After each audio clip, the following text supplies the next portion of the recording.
Saudara yang dikasihi Tuhan, minggu ini kita memasuki minggu Prapaskah kelima.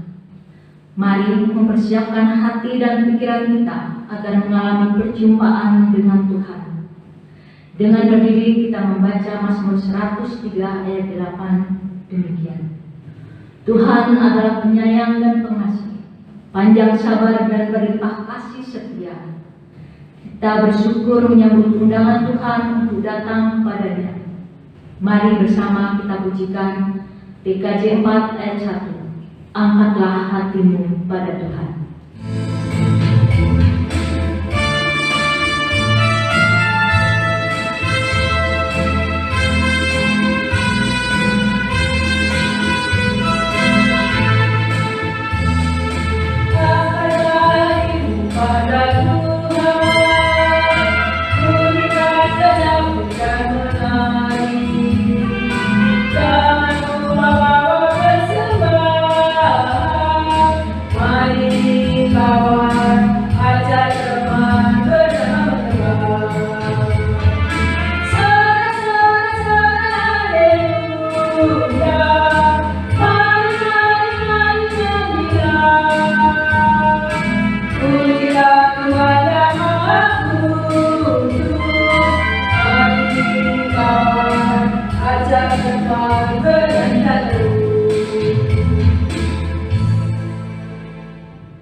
Kita mengawali ibadah Prapaskah kelima ini dengan pengakuan bahwa pertolongan kita datangnya dari Tuhan pencipta langit, bumi, dan segala isinya, yang kasih setianya tetap untuk selama-lamanya.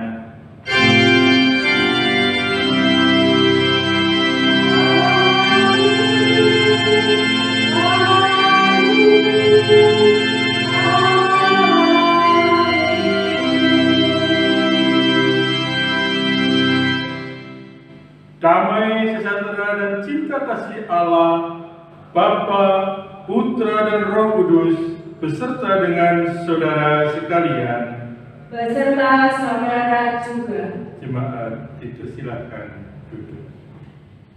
1 Yohanes 4 ayat 18 berkata demikian. Di dalam kasih tidak ada ketakutan. Kasih yang sempurna melenyapkan ketakutan. Sebab ketakutan mengandung hukuman, dan barang siapa takut, ia tidak sempurna dalam kasih. Saudara yang dikasihi Tuhan, kasih Allah membawa pemulihan dalam kehidupan kita. Kita meyakini di dalam kasih, penghukuman dan penghakiman digantikannya menjadi pengampunan dan pengasihan. Mari bersyukur untuk segala kemurahan Tuhan dalam kehidupan kita. Kasih Allahku sungguh telah terbukti.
untuk mengaku dosa dan kesalahan kita.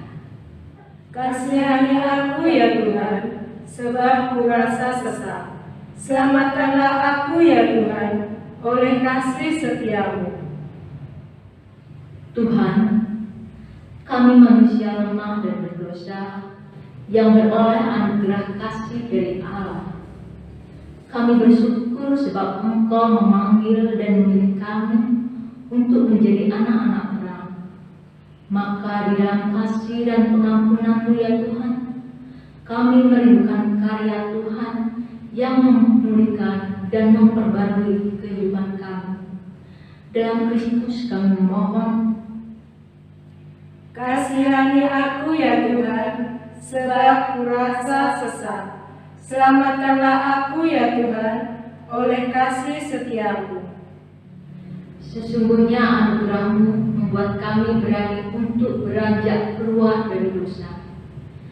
Namun rupanya dosa begitu memikat dan menarik perhatian kami, sehingga kadangkala atau seringkali kami gagal untuk meninggalkan kehidupan kami yang penuh dosa.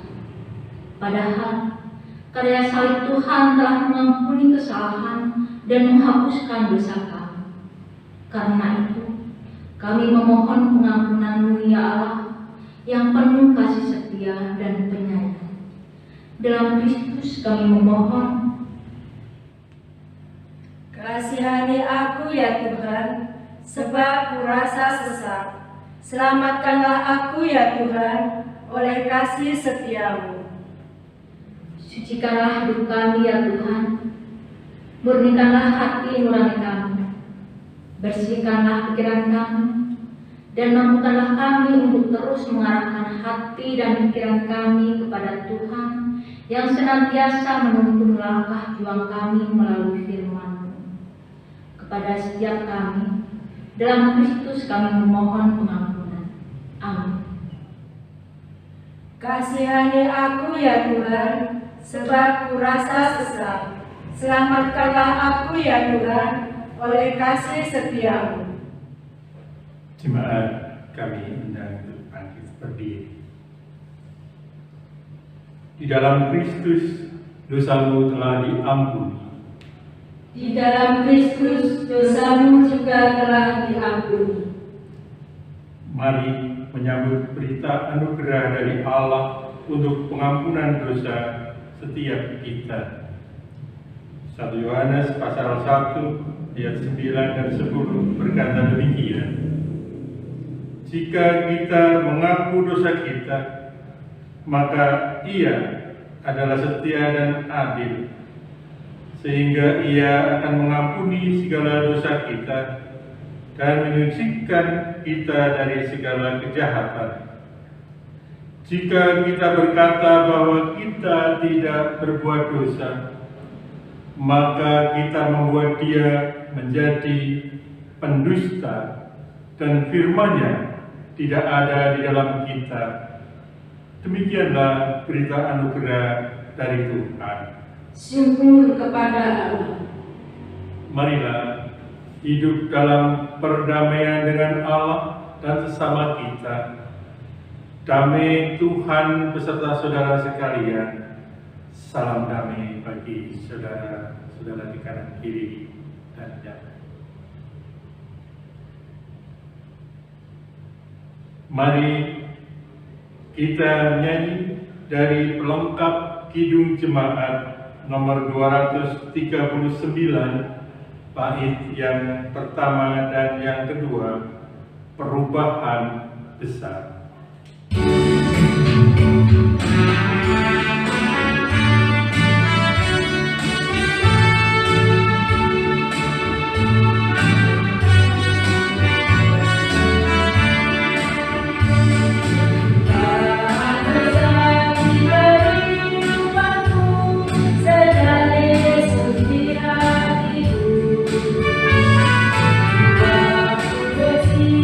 Terang yang terang, sejati setia.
Jemaat dipersilakan duduk kembali.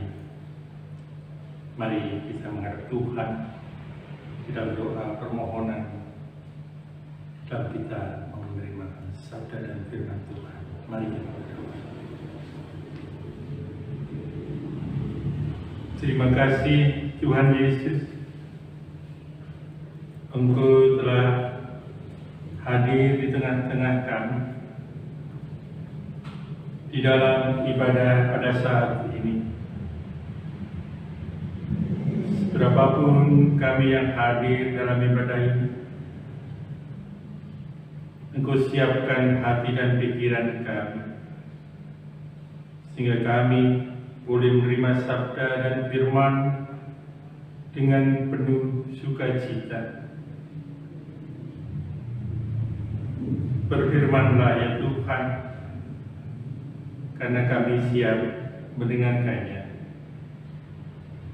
Dalam Tuhan Yesus Kristus kami berdoa. Amin.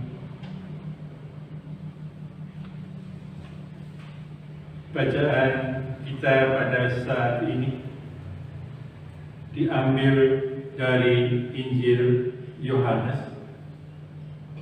Injil Yohanes pasal yang ke-12 ayat yang ke-20 sampai dengan yang ke-36. Yang demikian, perikop kita pada saat ini adalah Yesus memberitakan kematiannya. Di antara mereka yang berangkat untuk beribadah pada hari raya itu, terdapat beberapa orang Yunani. Orang-orang itu pergi kepada Filipus yang berasal dari Betsaida di Galilea, lalu berkata kepadanya, "Tuan, kami ingin bertemu dengan Yesus." Filipus pergi memberitahukannya kepada Andreas. Andreas dan Filipus menyampaikannya pula kepada Yesus. Tetapi Yesus menjawab mereka, katanya, "Telah tiba saatnya Anak Manusia dimuliakan. Aku berkata kepadamu, sesungguhnya jikalau biji gandum tidak jatuh ke dalam tanah dan mati, ia tetap satu biji saja.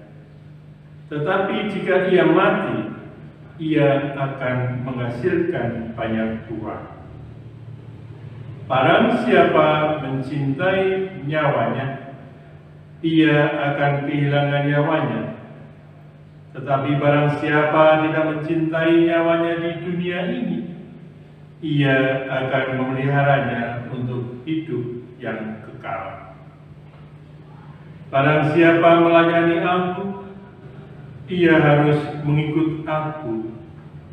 Dan di mana aku berada, di situ pun pelayanku akan berada. Barang siapa melayani aku, ia akan dihormati Bapa." Sekarang jiwaku terharu, dan apakah yang akan kukatakan? Bapa, selamatkanlah aku dari saat ini. Tidak, sebab untuk itulah aku datang ke dalam saat ini. Bapa, muliakanlah nama-Mu.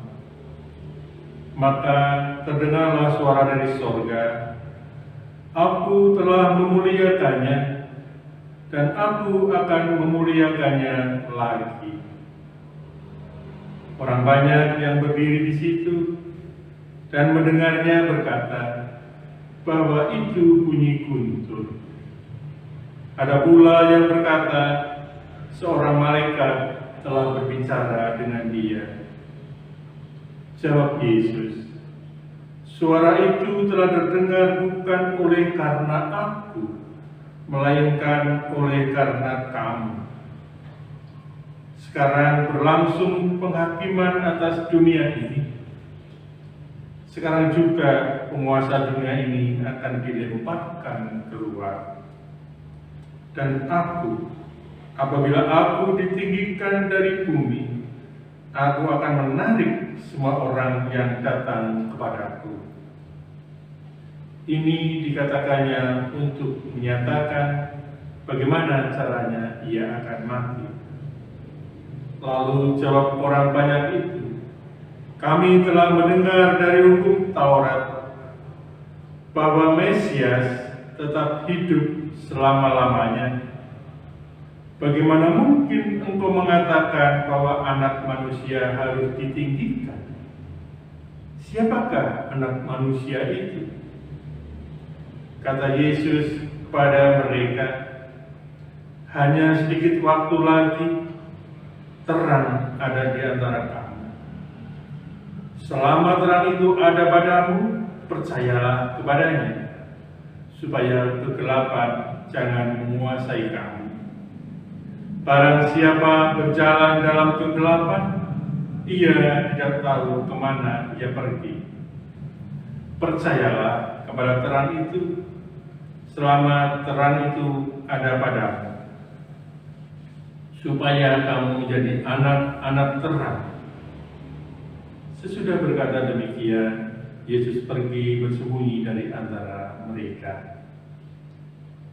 Demikianlah Injil Yesus Kristus. Yang berbahagia ialah mereka yang mendengarkan firman Tuhan dan yang memeliharanya. Hosiana.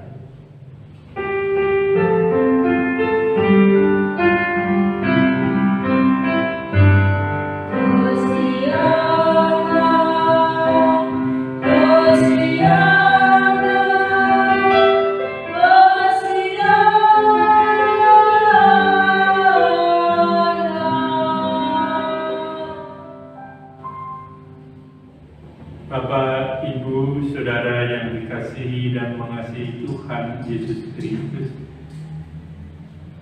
apa yang Bapak, Ibu, Saudara rasakan ketika Bapak, Ibu, dan Saudara telah mengampuni kesalahan seseorang, lalu kesalahan yang sama diulangi oleh orang itu kembali kepada Bapak, Ibu, Saudara? Jengkel kan? Kecewa? Marah? Dan mungkin memutuskan untuk tidak memberikan pengampunan kembali.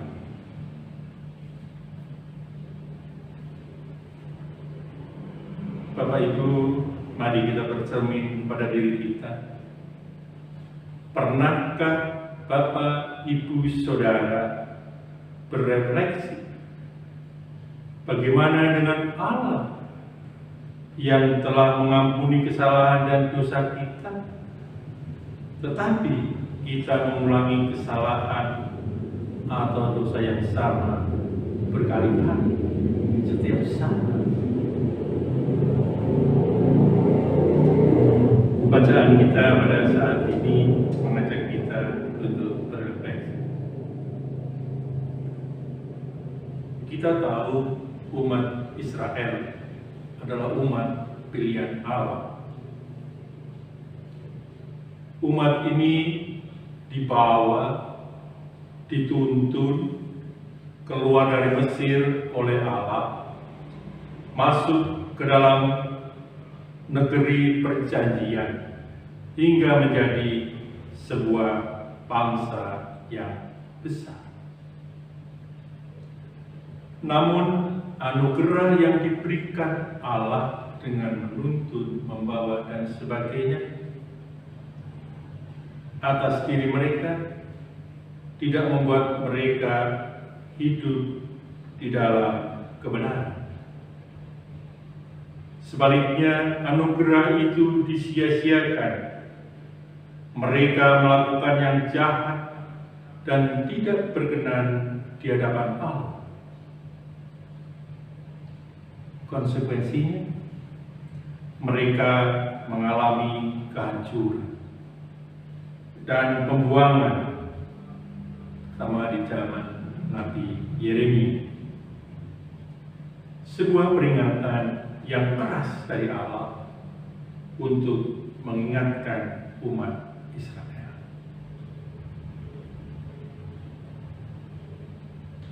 Walaupun Allah menghukum umat Israel oleh karena dosa dan kesalahan mereka, namun satu hal yang pasti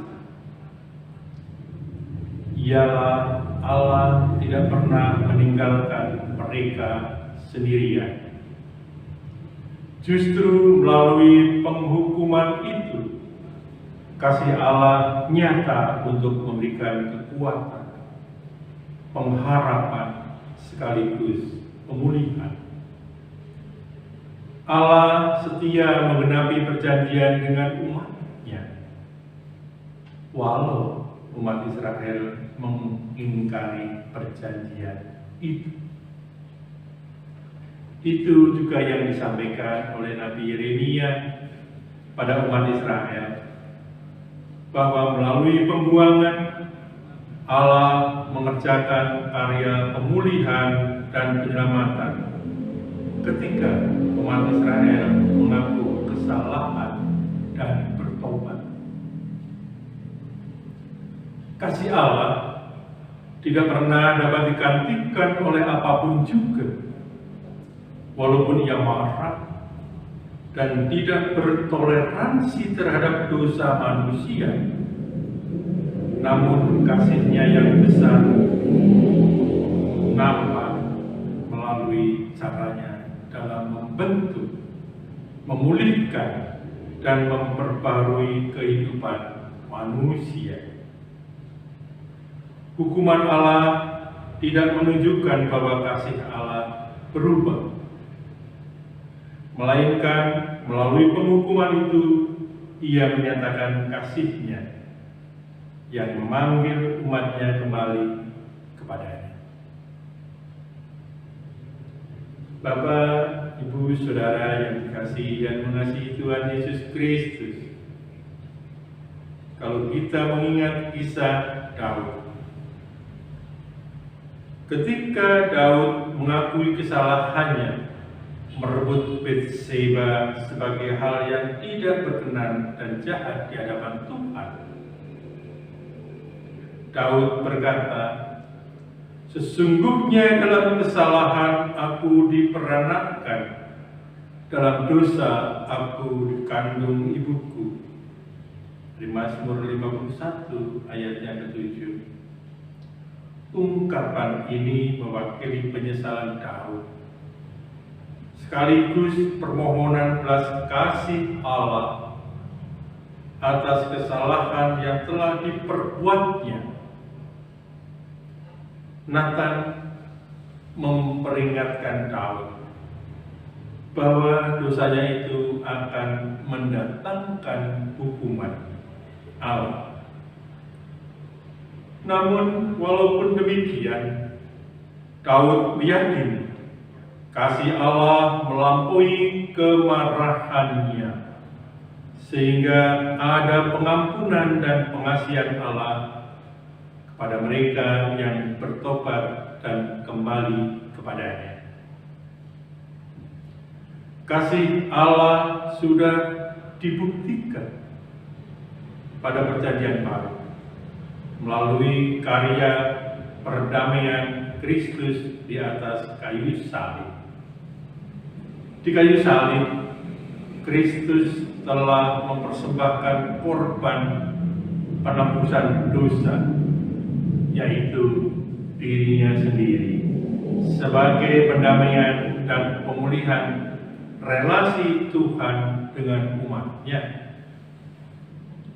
Peristiwa salib menegaskan bahwa Kristus menjadi imam besar dan sekaligus sebagai anak domba Allah yang sekali sampai selamanya telah menghapuskan dosa dan pelanggaran manusia. Ia menjalani masa derita sengsara sampai mati di dalam ketaatannya. Melalui derita dan sengsara Kristus, kasih Allah melampaui hukuman dosa dan maut, sehingga keselamatan diberikan kepada manusia. Itulah kesempurnaan karya Allah yang membawa setiap kita orang percaya hidup dalam pengampunan dan pengasihan Allah, bukan dalam penghukuman dan penghakiman. Bapak, Ibu, Saudara yang dikasihi Tuhan Yesus Kristus, setiap kita adalah orang yang percaya pada Kristus. Iman membuat kita mengaku Yesus sebagai Tuhan dan Juru Selamat dunia ini.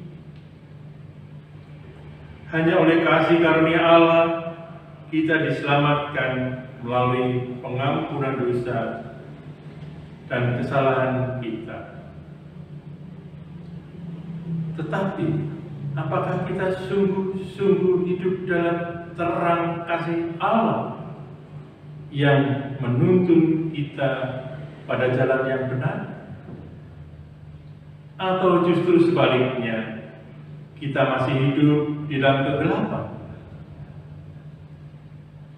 Dalam pemberitaan Yesus tentang dirinya sebagai Mesias yang menderita, Yesus menawarkan, tetapi sekaligus juga menantang para muridnya, para pendengarnya untuk mengambil keputusan mengikuti Yesus dan hidup di dalam terang, atau sebaliknya menolak Yesus dan tetap hidup di dalam kegelapan. Percaya pada Kristus berarti hidup dalam terang yang menuntun pada jalan kebenaran dan keselamatan. Bisa kita lihat di Yohanes 12 ayat ke-35 sampai 36. Tapi percaya saja tidak cukup, sebab hidup kita harus mengalami pembaharuan sebagai tanda bahwa kita tidak lagi hidup di dalam kegelapan, melainkan di dalam terang.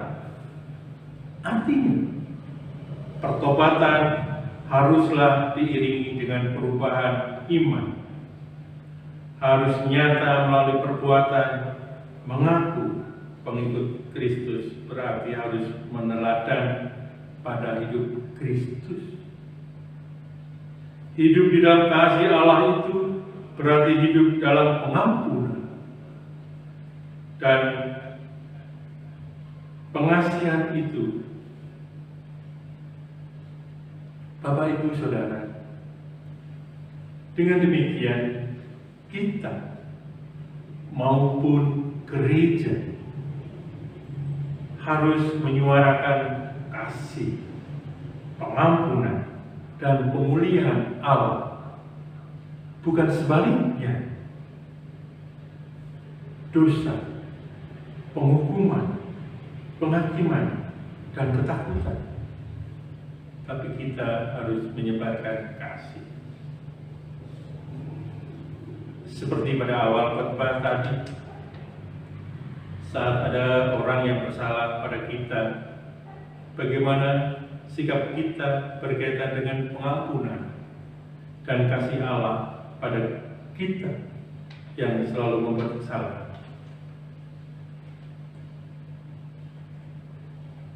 Saya teringat pada waktu masih remaja, saat saya masih mengembalakan kambing dan domba. Karena ada kambing dan ada domba, saya mengembalakan domba. Di dalam saya mengembalakan domba dan kambing itu, kadang terasa kantuk dan tertidur di bawah pohon di atas rumput, beralaskan rumput. Dan pada saat saya istirahat, Ada teman yang kadang datang apa itu menggoda atau apa yang membawa bunga dari ilalang yang bunganya sudah dibuang dan klik-klikan kadang di telinga, kadang di leher atau di bawah hidung. Kaget saya. Saya bilang, kalau orang Tegal bilangnya pisang. Dan itu diulangi. Saya bilang lagi pindo. Dan saya berkata, awas kalau sampai ketiga kali, maka saya akan kejar.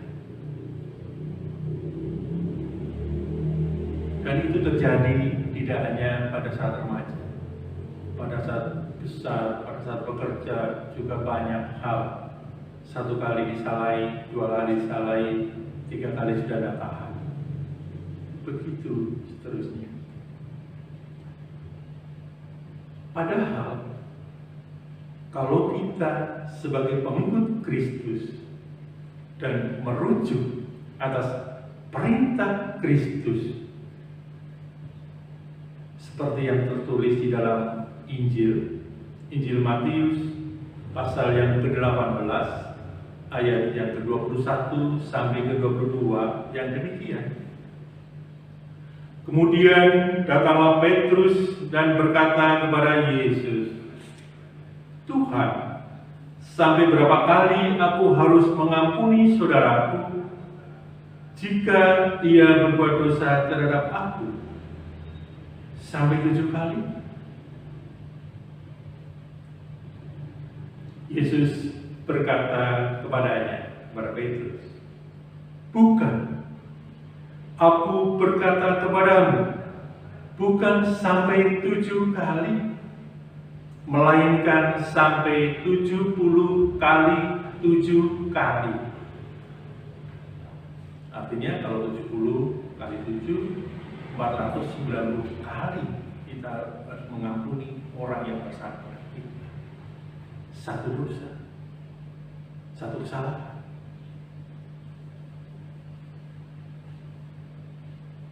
Kita coba melihat diri kita sendiri sekarang ini. Berapa kali kita membuat kesalahan di hadapan Allah? Tidak bisa dihitung.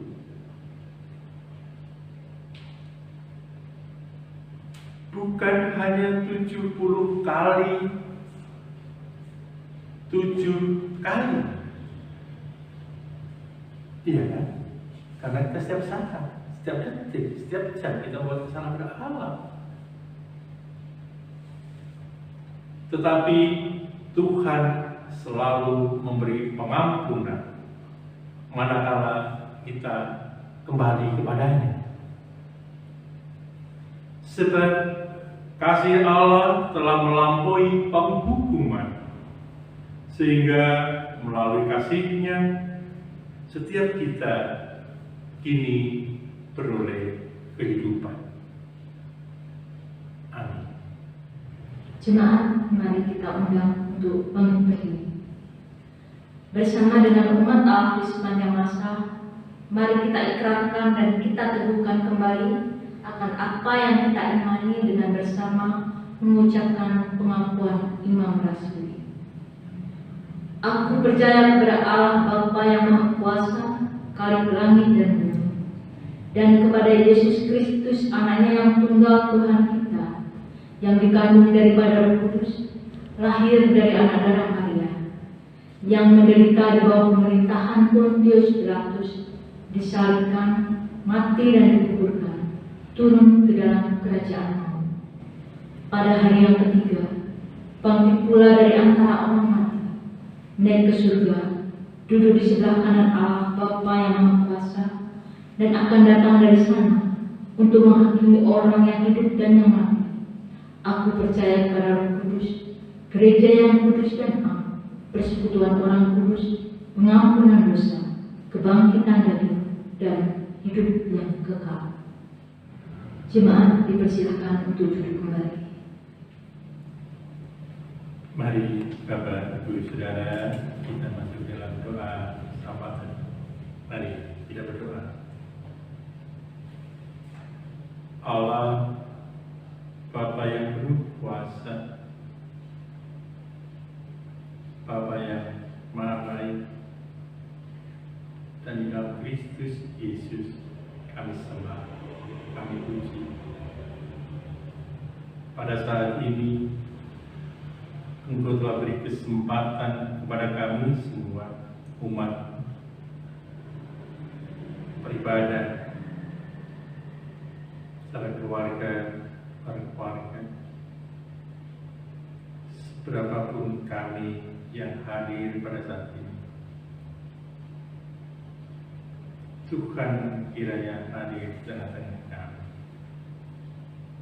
sehingga ibadah kami boleh berkenan di hadapan, membawa berkat bagi kami, juga menjadi saluran berkat bagi saudara kami yang lain. Tuhan Yesus, kami berdoa pada saat ini untuk saudara-saudara kami yang berjuang mengendalikan diri di dalam kenormalan baru hidup pada saat pandemi COVID-19. Mampukan kami Tuhan, sehingga apa yang kami lakukan seturut dengan kehendak-Mu, dan kami boleh mematuhi perintah anjuran pemerintah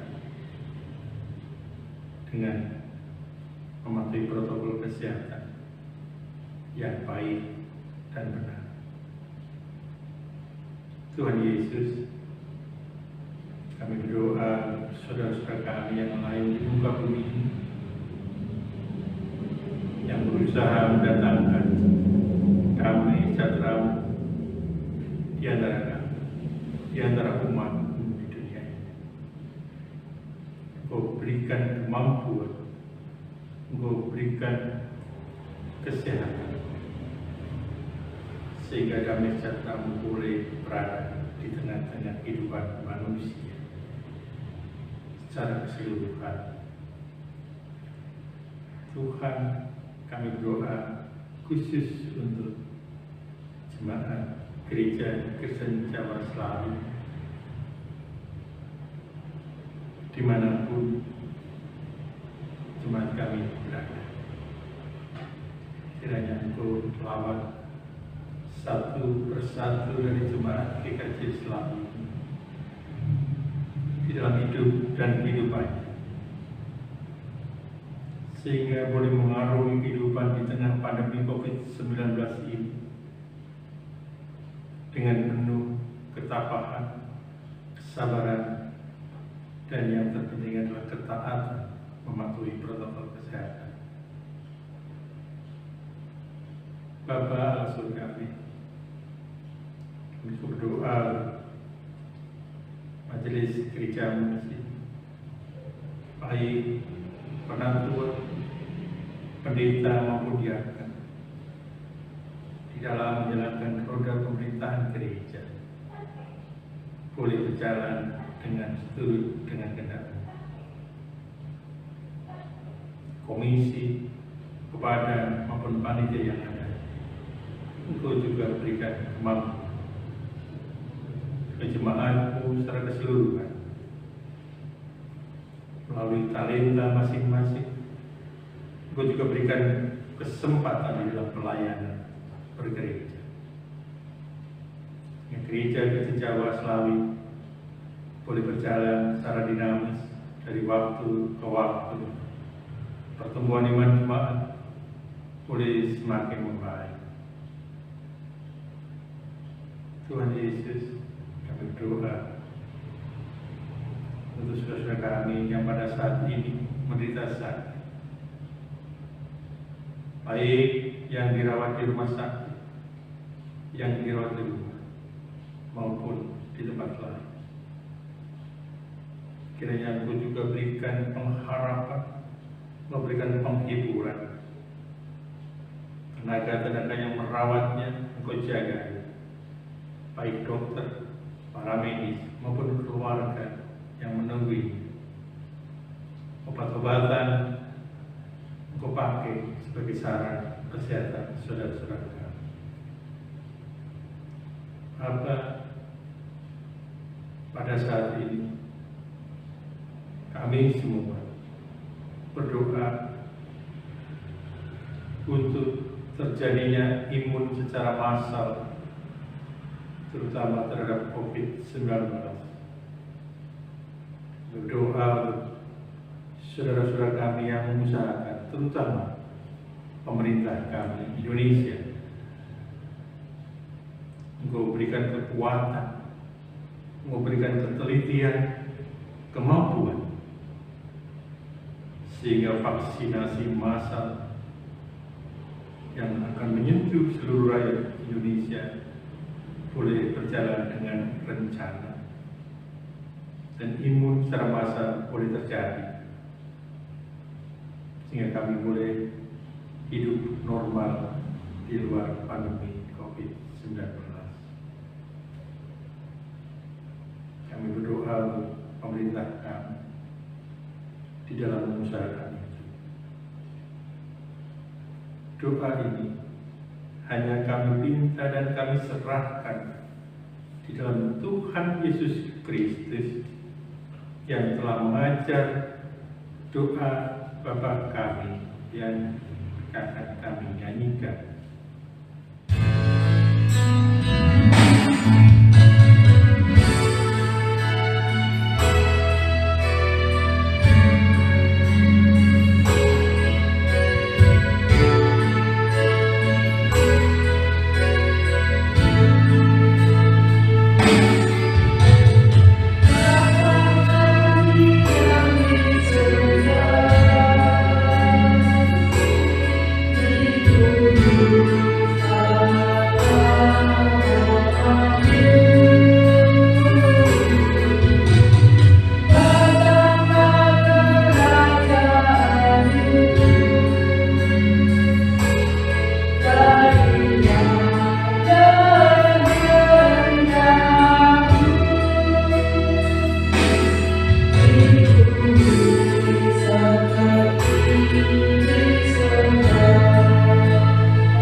Pemeliharaan Tuhan dalam hidup.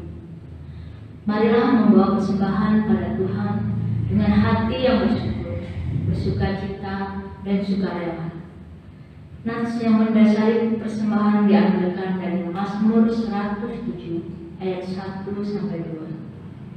Bersyukurlah kepada Tuhan sebab Ia baik, bahwasanya untuk selama-lamanya kasih setianya. Biarlah itu dikatakan orang-orang yang ditebus Tuhan, yang ditebusnya dari kuasa yang besar. Mari kita menyanyikan menyanyikan PKJ 148 ayat 1 dan 3. Terima kasih ya Tuhan.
Jemaat, kami undang untuk bangkit berdiri.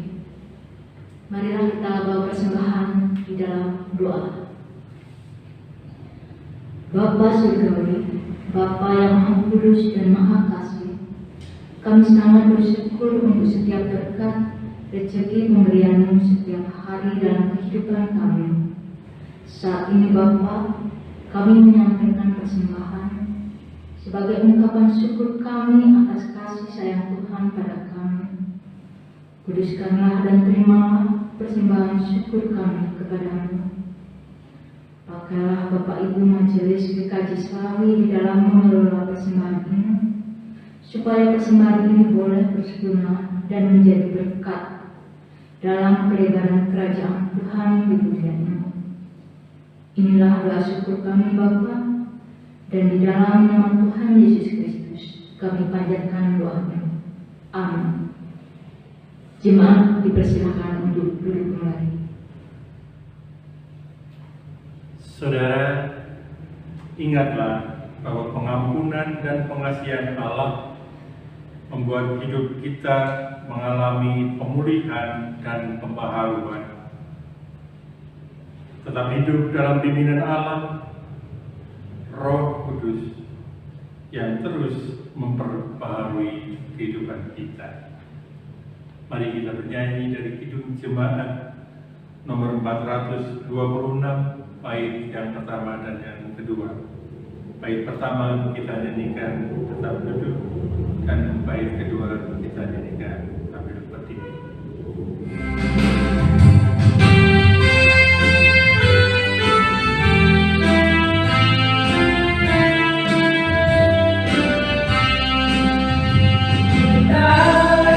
Tuhan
tidak hanya ada di dalam gedung gereja. Hidup kita sehari-hari juga adalah ibadah yang harus kita persembahkan bagi kemuliaan nama Tuhan. Maka arahkanlah hatimu kepada Tuhan dan terimalah berkat Tuhan. Semoga Allah, sumber pengharapan, memenuhi kita dengan segala sukacita dan damai sejahtera dalam iman kita, supaya oleh kuasa Roh Kudus kita berlimpah-limpah dalam pengharapan.